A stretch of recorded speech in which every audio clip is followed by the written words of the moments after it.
Kuya Oliver Special Day. Ano kaya ang mga kaganapan mga kababayan? Samantala Kuya Oliver may mensahe para kay Daddy Frankie at yan ang ating pag-uusapan ngayon pero bago yan. Paalala lang po lagi po natin suportahan si Daddy Frankie sa kanyang mga charity works at syempre wag nyo rin kalimutan na suportahan ang aking channel. Malaking bagay na sa akin ang inyong pag-like. Salamat. Samantala usap-usapan nga ngayon ang kapatid ni Kuya Oliver na si Nanay Susan dahil sa pagbibigay nito ng update tungkol kay Kuya Oliver. Sa mga hindi nakakakilala sa kanya, siya po ang batihing kapatid ni Kuya Oliver na nagbibigay ng update kung saan binivideohan niya nga paminsan si Kuya Oliver. Dito maraming mga viewers ang nagsasabi na mukhang mas okay pa daw si Nanay Susan na mag-asikaso kay Kuya Oliver dahil mas mukha daw itong maasahan kesa sa iba mga kababayan.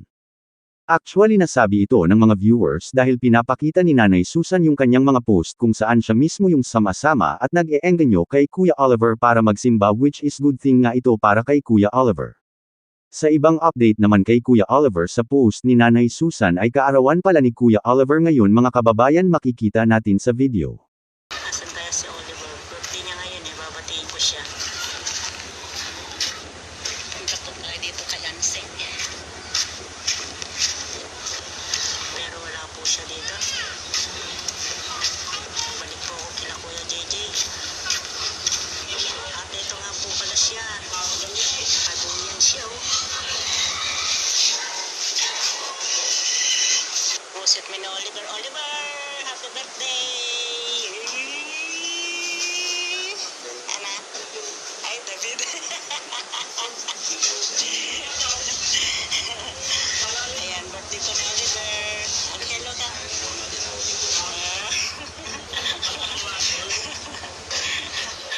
Birthday ko na Oliver ngayon. Mamaya daw po maghahanda. Samantala makikita rin sa post ni Nanay Susan na ini-interview niya si Kuya Oliver kung saan sinabi nga ni Kuya Oliver na namimiss niya na si Daddy Frankie dahil matagal na hindi sila nagkita mga kababayan. Daddy Frankie, I miss you. Uy, miss na ka na niya, Daddy Frankie. Sa personal kong pananaw, maganda naman ang ipinapakita ni Nanay Susan sa kanyang mga update tungkol kay Kuya Oliver. Hindi lang kasi basta pagbibigay ng impormasyon ang ginagawa niya, makikita rin na sinisikap niyang samahan at i-encourage si Kuya Oliver sa mga simpleng bagay na makabubuti sa kanya, gaya ng pagsisimba. Para sa akin, malaking bagay iyon. Minsan kasi hindi naman kailangang malaki agad ang ginagawa para masabing may malasakit ang isang tao. Ang simpleng pagsama, pakikipag-usap, pag-alalay at pag-encourage ay malaking bagay na rin, lalo na kung nakakatulong ito para maging mas maayos at mas positibo ang araw-araw na buhay ni Kuya Oliver. Kaya naiintindihan ko rin kung bakit may ilang viewers na nagsasabing mukhang maaasahan si Nanay Susan sa pag-aasikaso kay Kuya Oliver. Nakikita kasi mismo ng mga tao ang kanyang mga ginagawa at updates. Pero syempre, mas maganda pa rin na huwag tayong agad manghusga o ikumpara ang isang tao sa iba. Ang mahalaga ay kung sino man ang nasa paligid ni Kuya Oliver, sana lahat ay may malasakit at tunay na hanggaring makatulong sa kanya. At ngayong espesyal ang araw dahil kaarawan ni Kuya Oliver, syempre hindi natin palalampasan ang pagkakataong batiin siya. Happy birthday, Kuya Oliver! Ang ating wish para sa iyo ay patuloy kang bigyan ng magandang kalusugan, lakas, saya at maraming masasayang pagkakataon kasama ang mga taong tunay na nagmamalasakit sa iyo. Kaya sa araw na ito, bukod sa pagbati natin kay Kuya Oliver, nagpapasalamat din tayo kay Nanay Susan sa pagbibigay ng updates at sa mga pagkakataong ipinapakita niya ang kalagayan ni Kuya Oliver.